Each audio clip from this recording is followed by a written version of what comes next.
Here. It's different from the Mauser. When you're using a two-hand grip, you have to be careful where you put your hands or your fingers will get burned by the exhaust gas from the cylinder gap.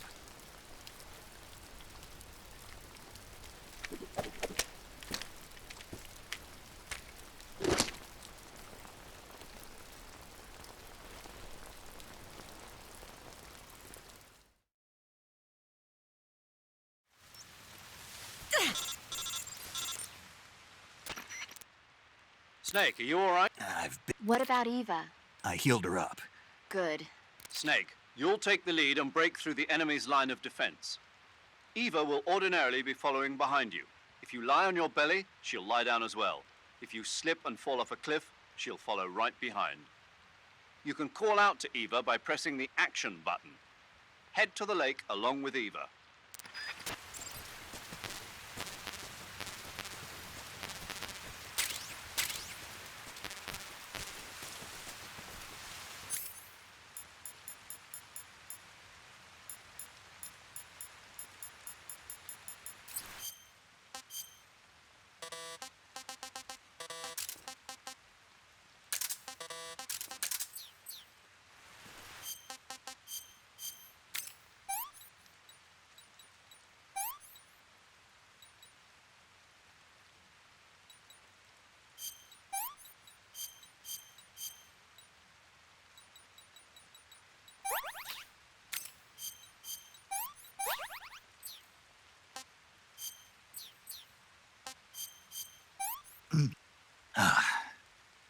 Pretty tasty.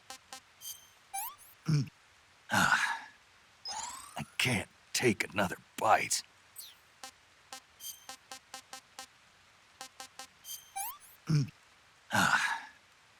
Can't eat anymore.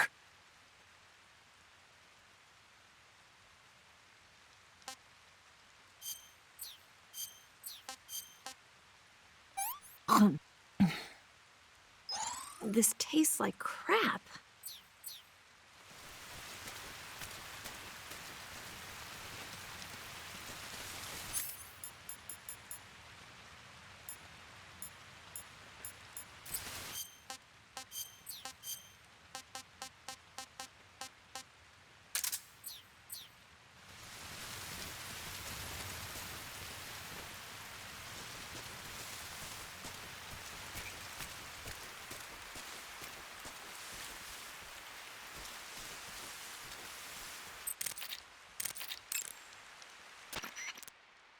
You going to say...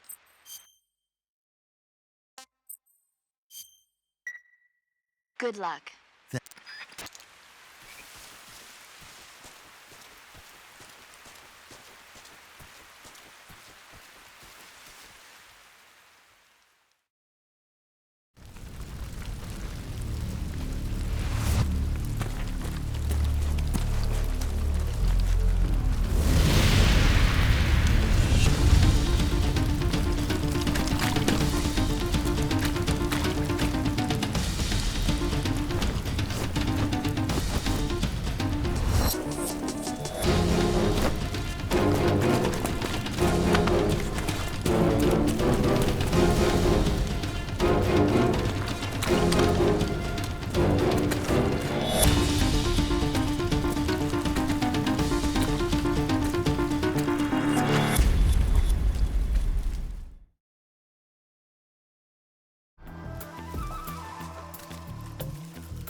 I see him.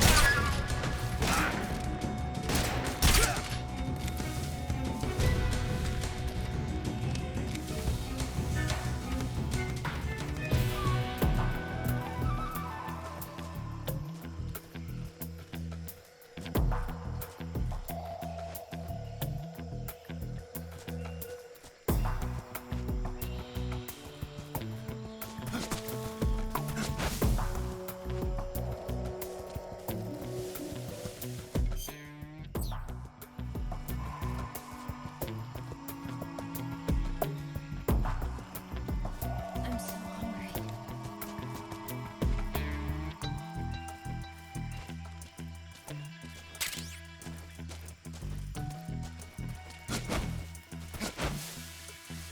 Food.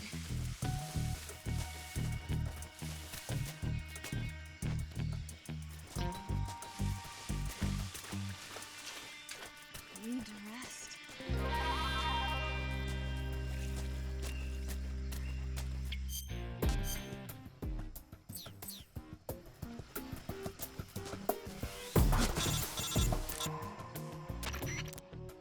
Snake, the lake is just over that cliff. Eva should be able to climb it if you help her. Keep... I'm so hungry.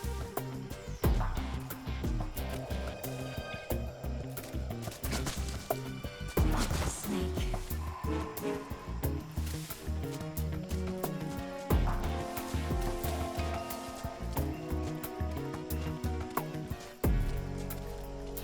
I'm so hungry.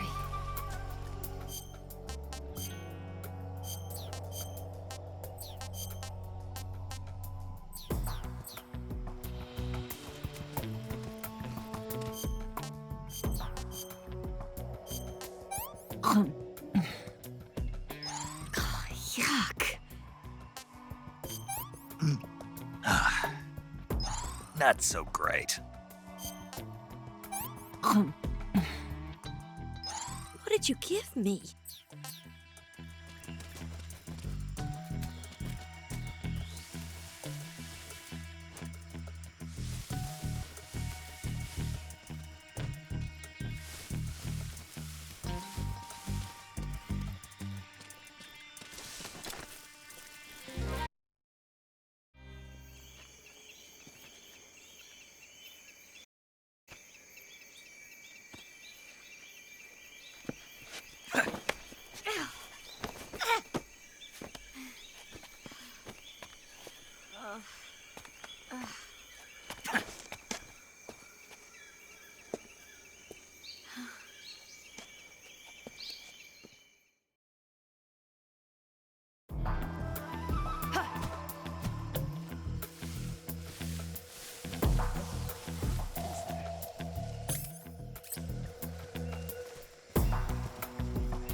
Let me have some more.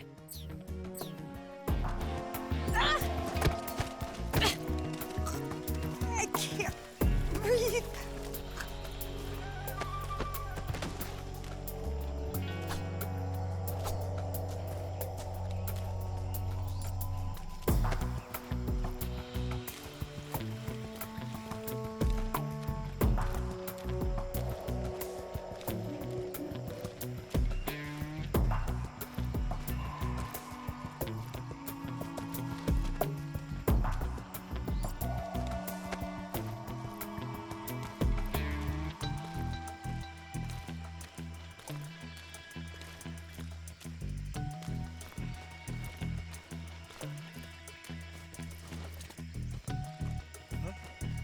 Somebody there.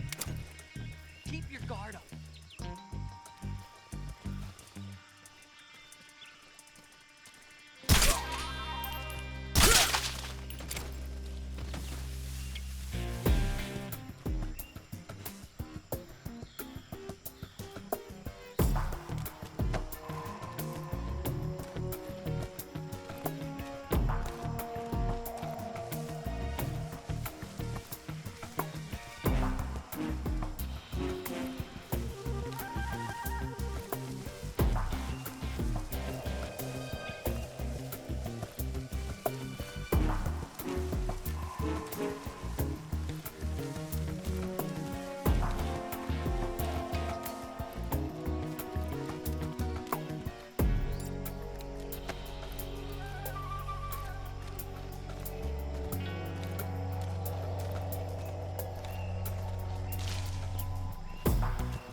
Snake, you're never gonna make it up that cliff with the enemy attacking you. Take care.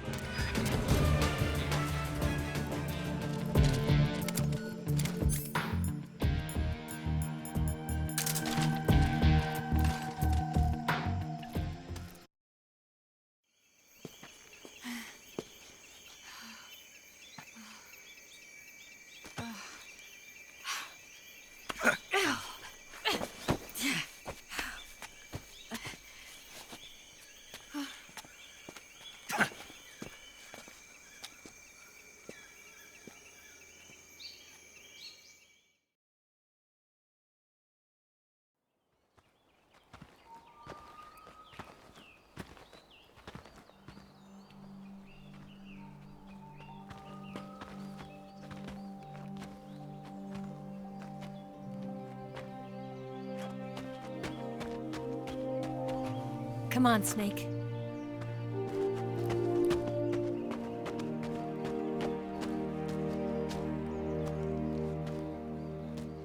We made it.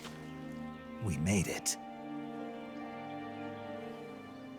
Over there.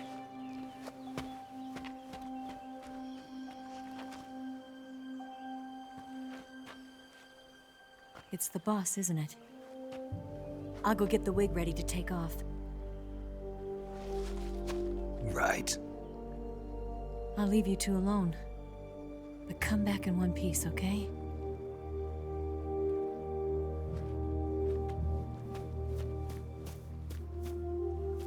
Promise me!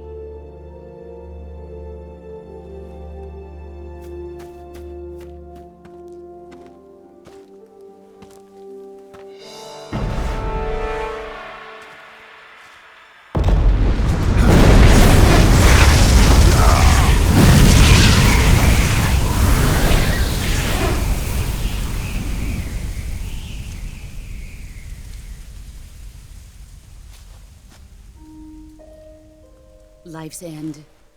Isn't it beautiful? It's almost tragic. When life ends, it gives off a final lingering aroma. Light is but a farewell gift from the darkness to those on their way to die. I've been waiting, Snake, for a long time. Waiting for your birth, your growth, and the finality of today. Boss. Why are you doing this? Why? To make the world one again. The world used to be whole. But with the end of the Second World War, the philosophers began to fight amongst themselves, and the world was torn apart. The Cobras, my comrades who trained and fought alongside me, were torn apart as well. The foibles of politics and the march of time can turn friends into enemies just as easily as the wind changes. Ridiculous, isn't it? Yesterday's ally becomes today's opposition, and this Cold War? Think back. When I was leading the Cobras, America and Russia were fighting together. Now, consider whether America and Russia will still be enemies in the 21st century. Somehow I doubt it. Enemies change along with the times, the flow of the ages, and we soldiers are forced to play along.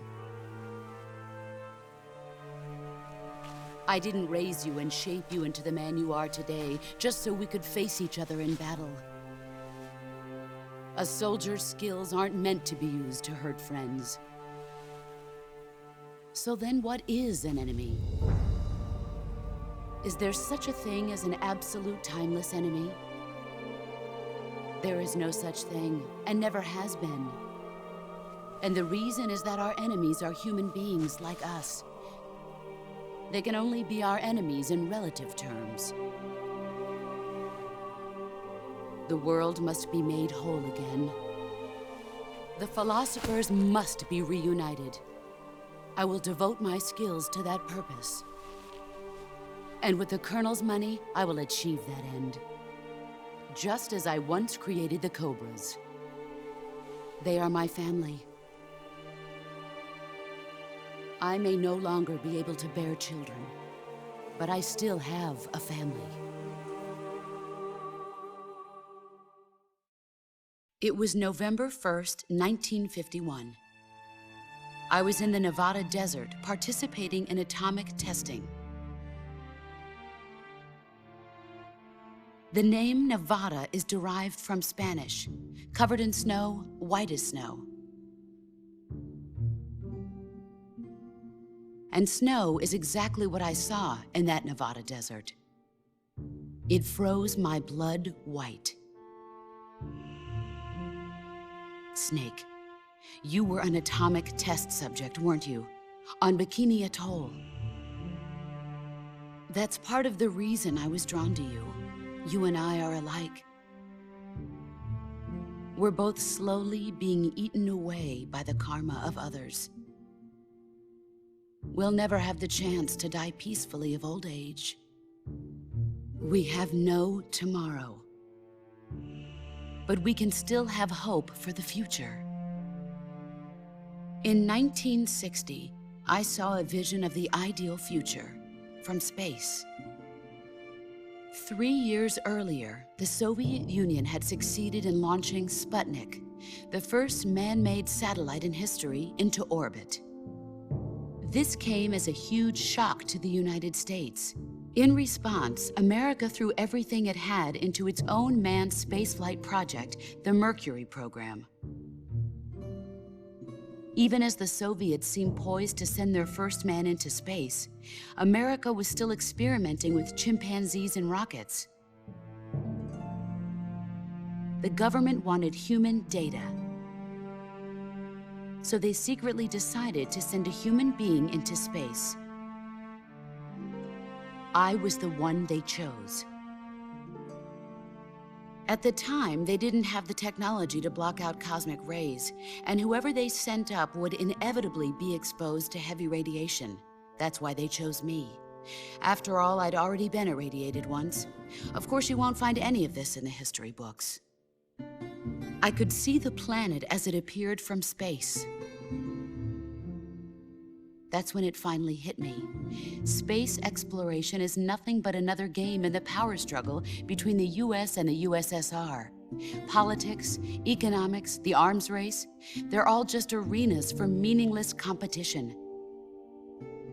I'm sure you can see that, but the Earth itself has no boundaries.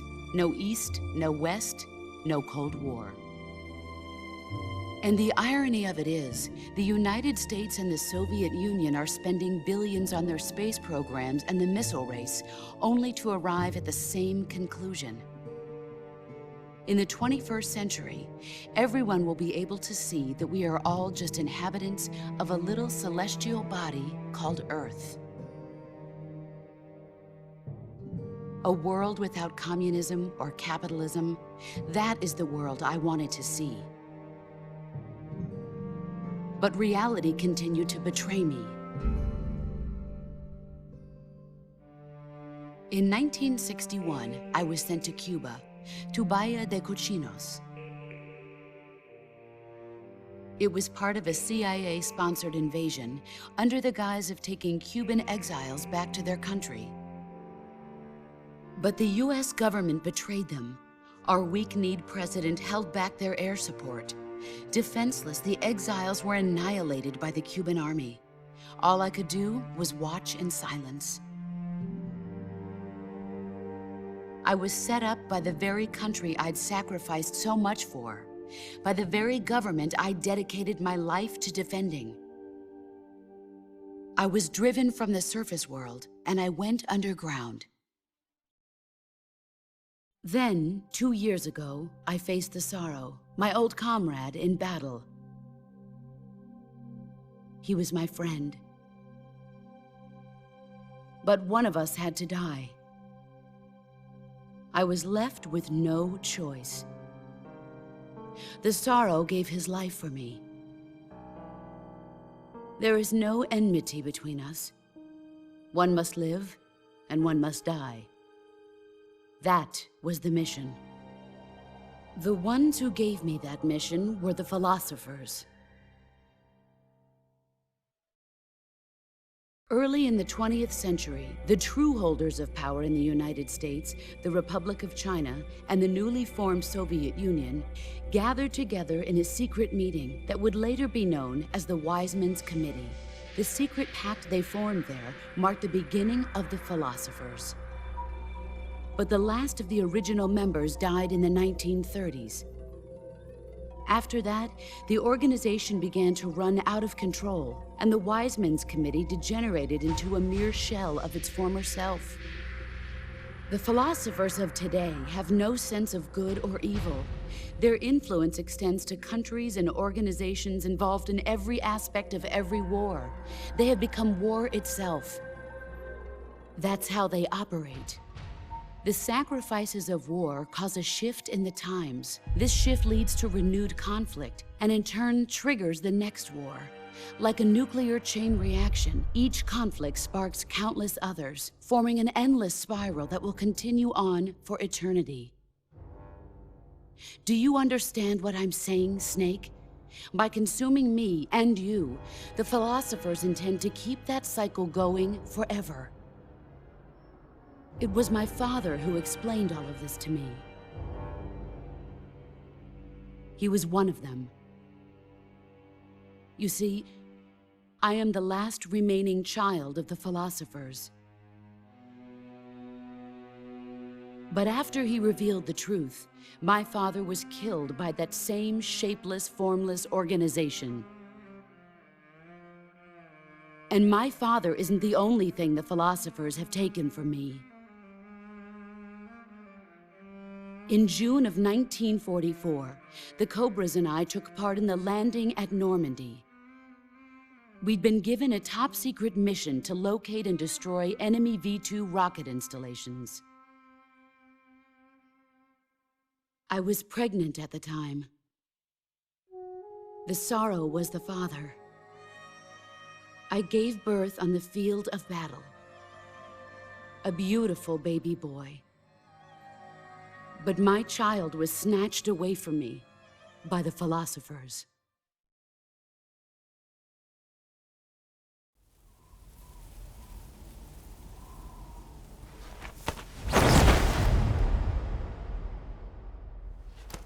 Look at this scar. This is proof that I was once a mother. I gave up my body and my child for my country. There is nothing left inside me now. Nothing at all. No hatred, not even regret. And yet sometimes at night, I can still feel the pain creeping up inside me, slithering through my body like a snake.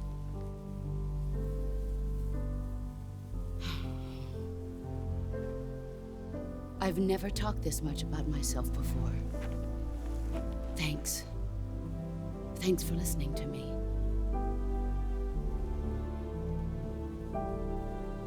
I feel content. Snake, commence the operation. I raised you. I loved you. I've given you weapons, taught you techniques, endowed you with knowledge. There is nothing more for me to give you. All that's left for you to take is my life, by your own hand. One must die, and one must live. No victory, no defeat. The survivor will carry on the fight. It is our destiny. The one who survives will inherit the title of boss. And the one who inherits the title of boss will face an existence of endless battle. I'll give you 10 minutes. In 10 minutes, MiGs will come and bomb the hell out of this place. If you can beat me in less than 10 minutes, you'll be able to escape in time. Let's make this the greatest 10 minutes of our lives, Jack. Boss. You're a soldier.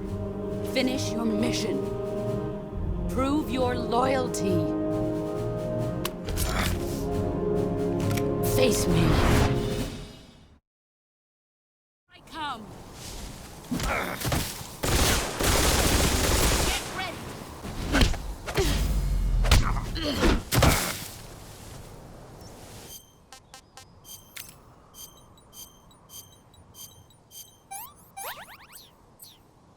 Not the man I thought. Pathetic. Heads up, Snake. Not the man I thought.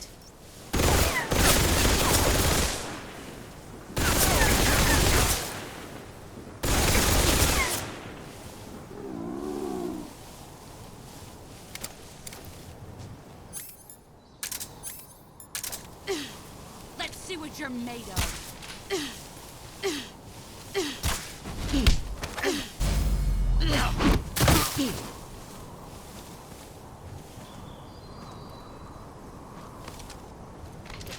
Nice try. Move or you're dead.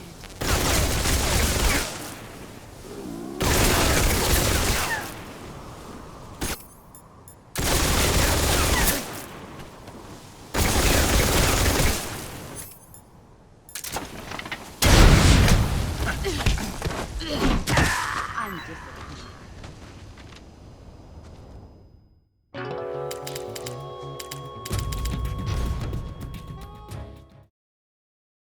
I come.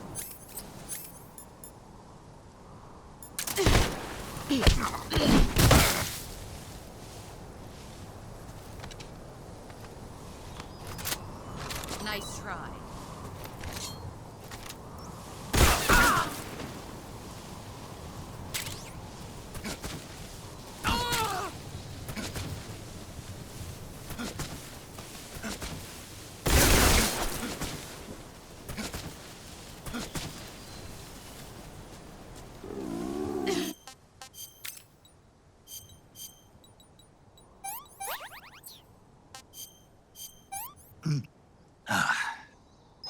Not so great. What is this?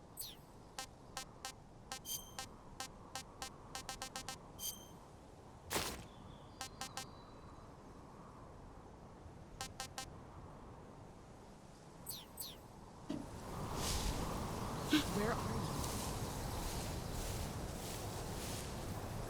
you? There. Here I come.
Can't complain.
Where are